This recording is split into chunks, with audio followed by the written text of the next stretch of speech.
romantic time like that.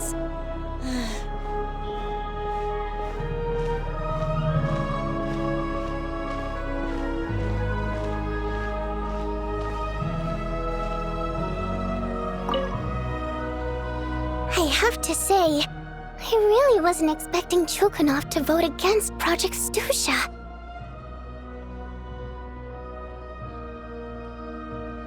Well, in principle, Snezhnaya's business and political elites ought to be the ones least likely to oppose it.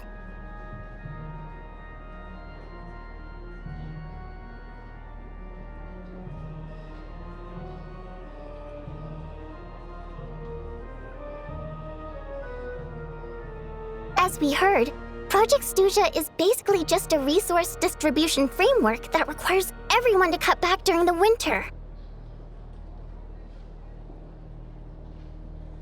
But even if the policy got cancelled, the Tsaritsa's energy needs wouldn't suddenly go down. The extra demand from the public would have to be filled from somewhere. So logically, the factories would have to take the hit.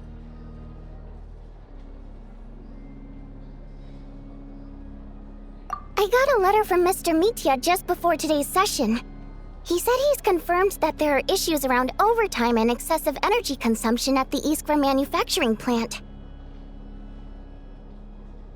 In a situation like this, once the Rooster receives the report, he'll order the factory to halt production and submit to an investigation before issuing a penalty. But that's a week-long process, and thus didn't make it onto the Vetcha agenda this time. I don't think he suspects anything so far.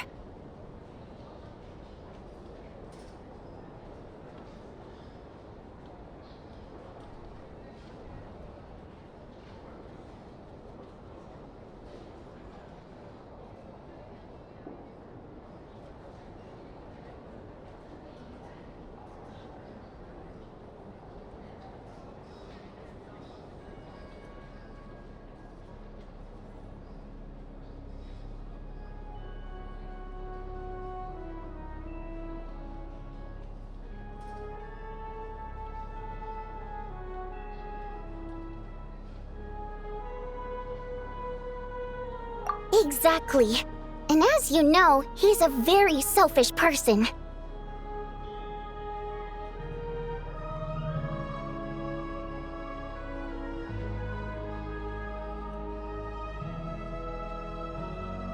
I was originally gonna try and flip him after he received notice of the official sanctions. My plan was to convince him that the whole thing was completely unfair.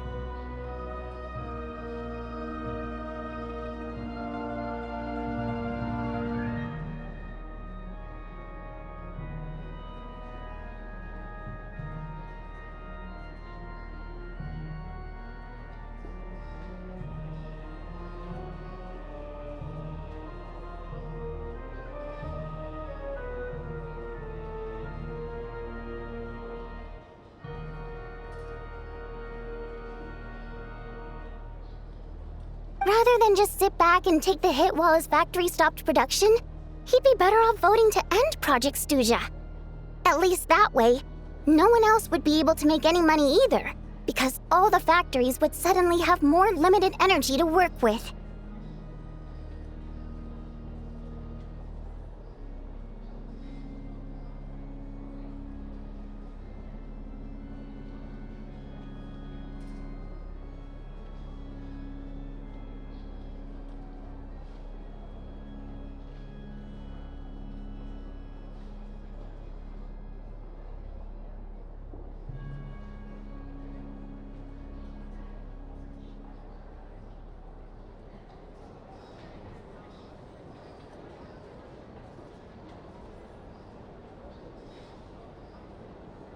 But now, he's already voted against it.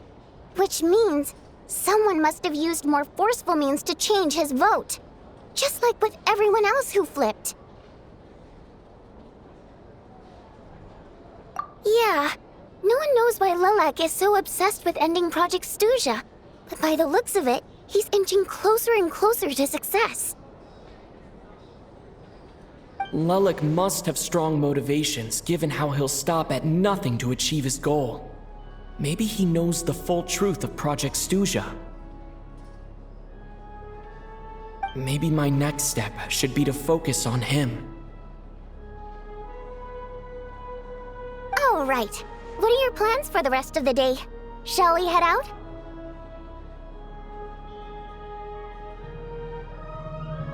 Hey, comrade. I noticed you were here during the debate.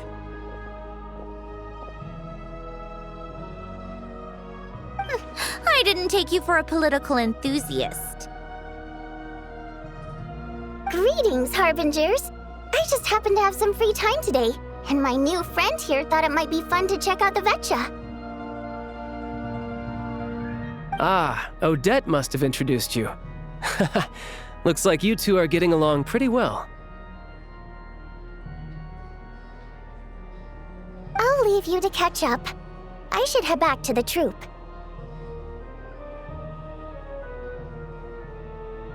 Sure. Break a leg and all that.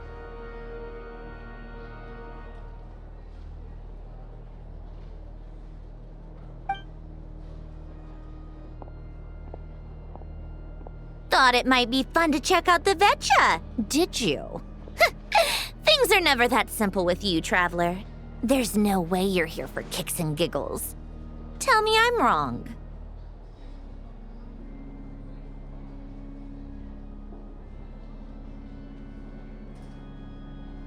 Oh, yeah. To some, he's a captivating enigma. To others, he's the bane of their existence.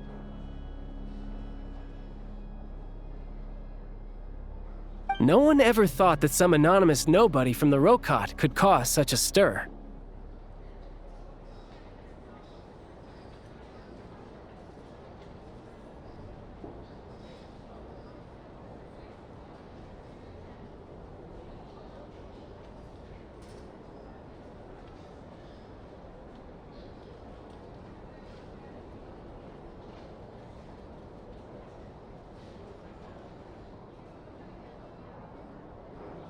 Huh?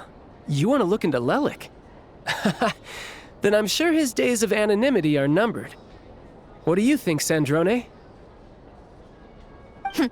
Fine by me, I guess. If the Traveler actually manages to expose Lelik, it'll be doing Pulcinella a favor. In return, it seems fair to let him in on what we've learned so far. My thoughts exactly. Sharing is caring, after all. Head back to Glupov and grab the files on Lelik. It's easier to just pull the records than go through the rigmarole of getting the Traveler a visitor's permit. As you command, child, sir. In that case, since we're going to be waiting anyway, I'll have someone brew a pot of black tea.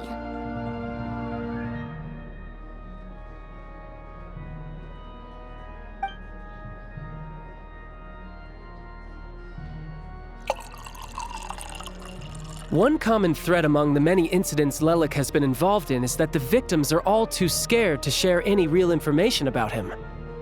Clearly, he must have threatened them in some way. His modus operandi is to silently infiltrate the scene and leave a threatening letter behind. But neither the letters nor the crime scenes ever yield any clues to his identity.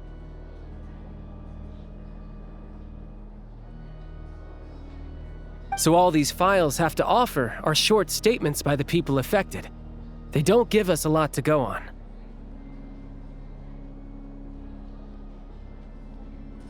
If nothing else, it shows we're dealing with a trained professional who's versed in counter-surveillance.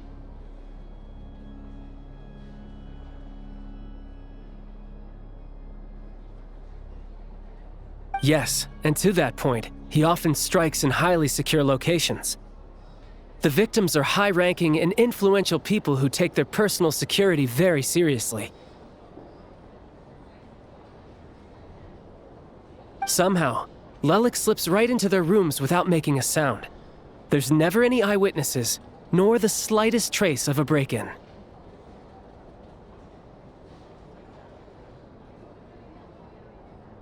If he can get in and out undetected, it means he can strike without warning. Not that that's ever happened so far, but the thought is enough to scare these people sleepless.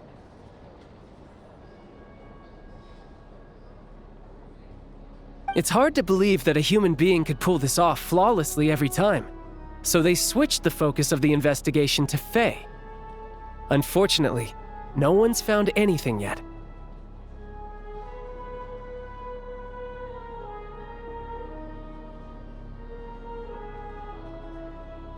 Careful, don't underestimate me. Although truth be told, I'd probably find it hard not to blow my cover. Direct confrontation is more my style.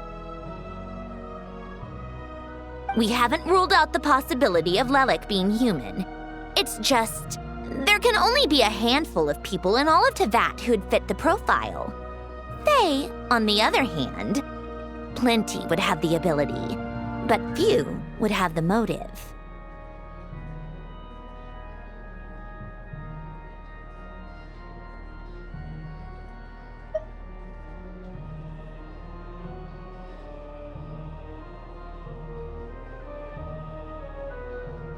No, not as strong as me.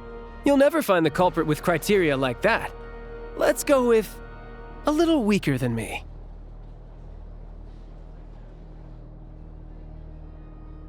Oh, you hit me right where it hurts. I'll admit, he's strong and meticulous. But can we at least limit this to candidates who have something to do with Snezhnaya? He's just trying to find a reference point. Stop getting fixated on who's stronger than who. But that's the most important thing. In my opinion, anyway.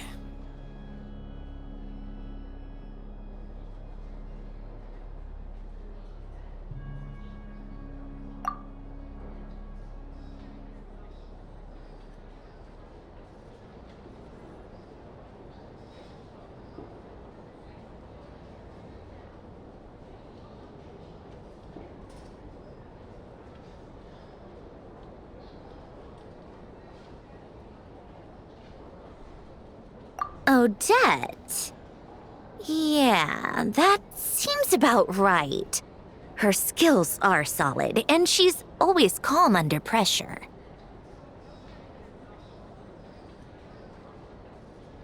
Except she's Fatui, so the likelihood of her working against us is pretty low. But yeah, much more accurate than your previous example at least.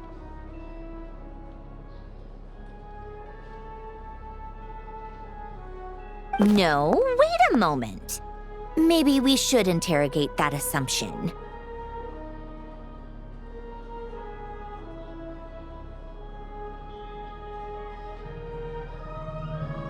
What do you mean?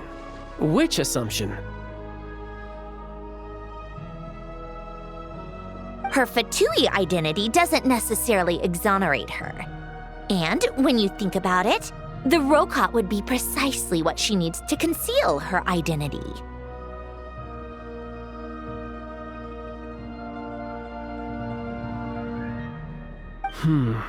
Plus, she wouldn't need to be such a pro at covering her tracks.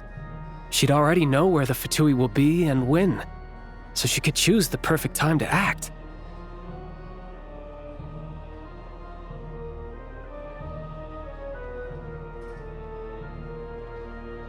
Oh, yikes. I was just thinking out loud. Why is this starting to sound like such a convincing theory? Still, what reason could Odette possibly have for trying to call off Project II-Geo? Arlecchino would be the best person to ask. She knows Odette best.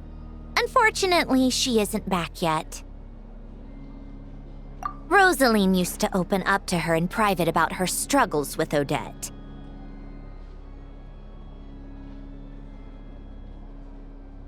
As I'm sure you can imagine, Arlecchino is quite a lot better with children than Rosaline was.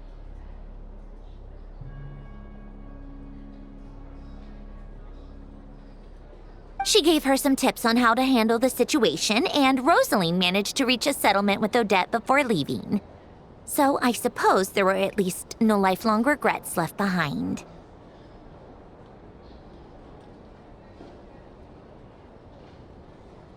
Beyond that, I don't know the details about that side of things. But I do know that Odette definitely has a motive to hold a grudge against Project II-Geo. The reason being, her father passed away during the early stages of the project.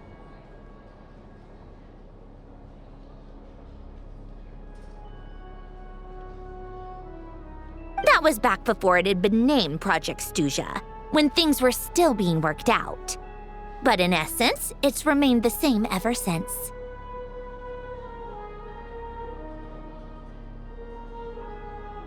Huh. The more you know. Rosaline was always so self-centered. I never understood why she started paying so much attention to Odette.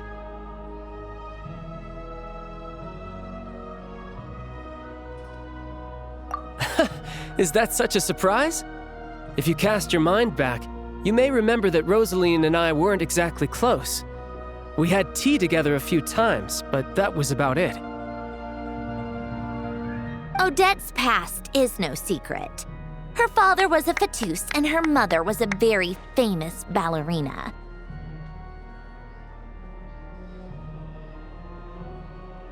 On the surface, it looks like she followed right in her parents' footsteps. But the truth is quite a different story.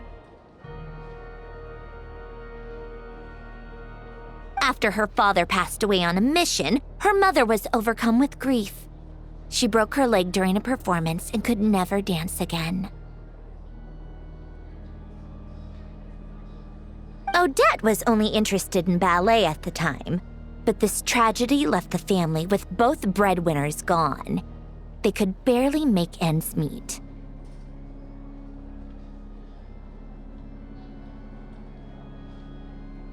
Per Capitano's policy, family members of Fatui who died in the line of duty had to be appropriately accommodated and provided with adequate assistance. So, regardless of how Rosaline may have felt about it, it fell to her to resolve the issue of Odette's family's livelihood. In the end, the solution they agreed upon was to have Odette join the Fatui. Right, because the alternative would have been a one-off compensation payment, I guess. In that sense, joining up was definitely the better option.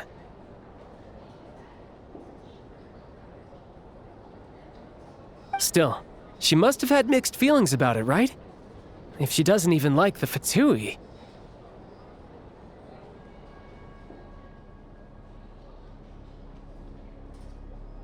It's just a theory. A possibility. But as a motive for Odette to become Lelik, it holds up.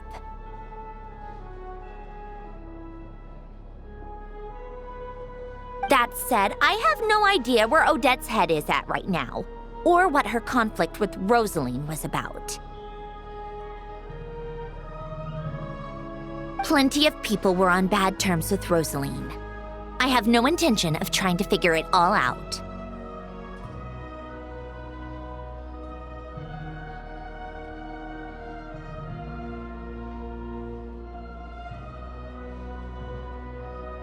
Yes, but there's not much point in discussing that now. Yeah, back to Lelik. Since our investigations so far have turned up next to nothing, we've got nothing to lose by trying a new angle. Funnily enough, Tonya and I had actually made plans to go to the theater tomorrow to watch Odette's rehearsal. Unfortunately, thanks to this Lelik situation, I'll be stuck working overtime again. Which means you can go in my place. No point wasting the ticket. Plus, you'll get to meet Tonya. Spirit Seeker. Quite the classic ballet. It was passed down through Odette's mother's family for generations, though it hasn't been performed in years. But Odette's been practicing it diligently, and it's finally ready for a return to the stage. Excitement is through the roof. Tickets for the official performance sold out long ago. Tonya's excited for it too. She's desperate to see it no matter what. Personally, it's not really my kind of thing, but since she's my little sister, I had to figure something out. I've actually seen it several times before. The story's pretty straightforward. The lead character follows a trail of clues left behind by a spirit, gradually recovering her memories along the way. It's a tale of love and regret. So not exactly reinventing the wheel, at least by today's standards. But when that classic melody kicks in and the lead character begins to dance, it always gets me. It really is beautiful. Not an easy dance to do justice to, though. I know it's always been Odette's dream to perform this piece, but I'm not sure she's really ready. In that case, I think that even if she is Lelik, we should wait until her performance is over before we respond. I'll let you take it from here, comrade.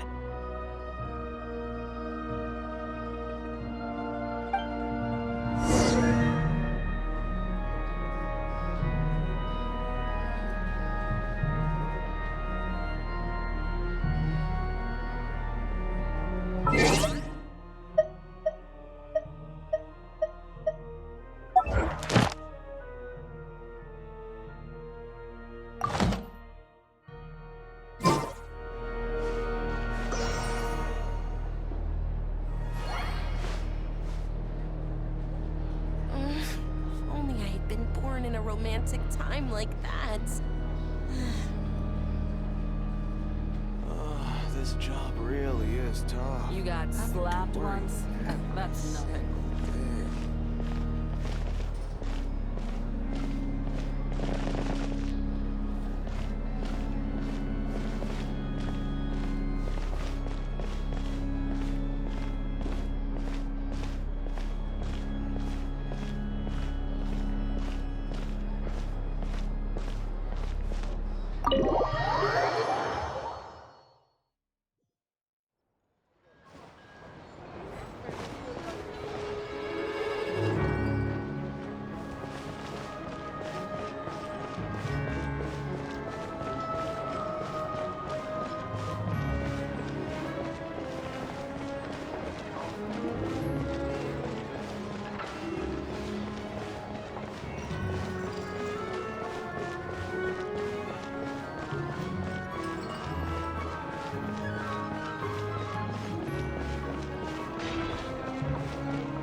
You made a ton of progress today.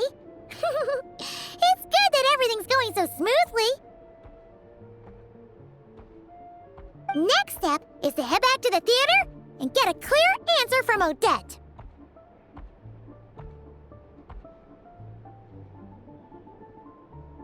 Either way, Paimon doesn't get the sense that she's a bad person.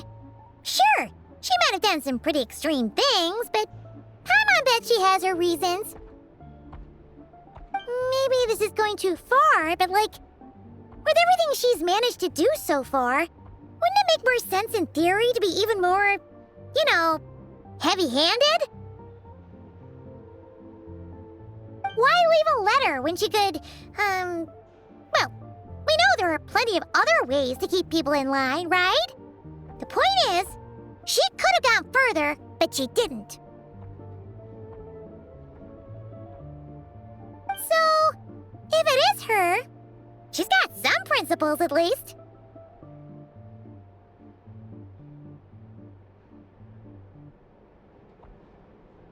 Yeah! Well, all you can do is follow the facts wherever they lead.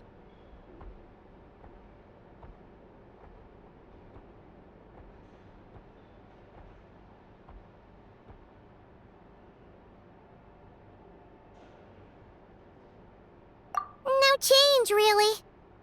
But that thing Paimon told you about yesterday? Paimon feels like she can sense it more clearly now.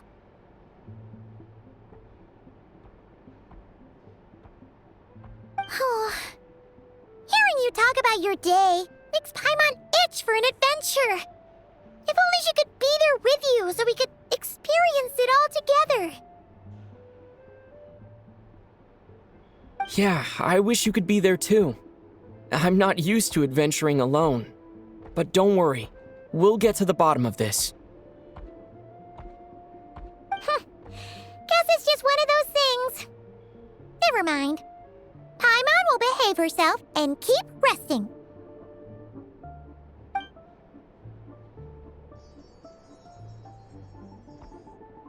If Odette is Lelik, she may well have inside information on Project II-Geo.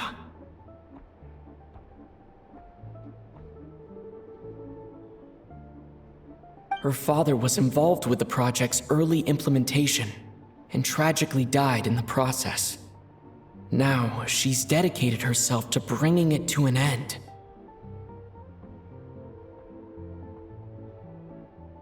It's hard to imagine she could have gotten this far without knowing anything at all about the Tsaritsa's true intentions.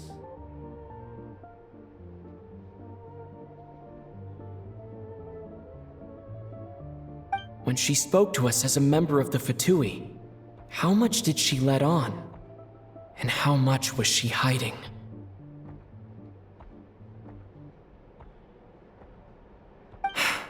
Only time will tell. Maybe tomorrow, everything will be answered.